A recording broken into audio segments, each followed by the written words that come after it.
Bonjour à tous, on se retrouve pour un petit tuto à savoir comment planifier des plages horaires pour l'activation et la désactivation du Wi-Fi sur une Bbox Must.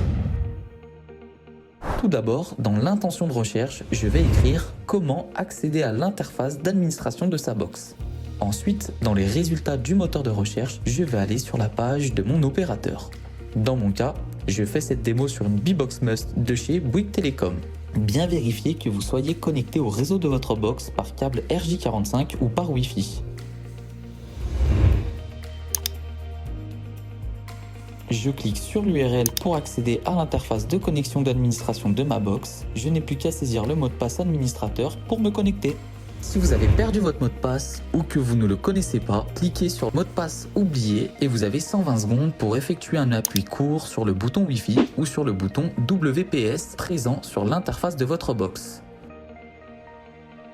Il ne vous reste plus qu'à ajouter un nouveau mot de passe. Me voilà donc connecté à l'interface de ma Bbox. Dans la colonne Wi-Fi, je vais cliquer sur la ligne plage horaire qui est désactivée. Et là, je tombe donc sur l'interface de programmation du Wi-Fi en fonction des plages horaires. Il me reste qu'à désactiver les plages horaires où je n'ai pas besoin du Wi-Fi, c'est-à-dire la nuit et la journée. Je vais uniquement laisser le Wi-Fi actif de 18h à 21h. En vert, le Wi-Fi est activé, en gris, le Wi-Fi est désactivé. Une fois que vous avez choisi vos plages horaires, il ne vous reste plus qu'à appuyer sur le bouton ON en haut à droite. Un timer va apparaître pour vous donner le temps qu'il vous reste avant la désactivation du Wi-Fi. Une fois coupé, vous avez également la possibilité de rallumer votre Wi-Fi en réalisant un appui bref sur le bouton situé en façade de votre Bbox Must.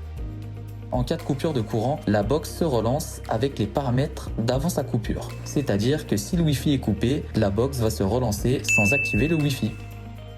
En procédant de la sorte, vous réduisez votre exposition aux ondes, contribuant à une meilleure hygiène électromagnétique. Si vous avez la possibilité, privilégiez l'utilisation des câbles RJ45 pour vous connecter à Internet. Ces câbles offrent une connexion plus stable et évitent les ondes Wi-Fi.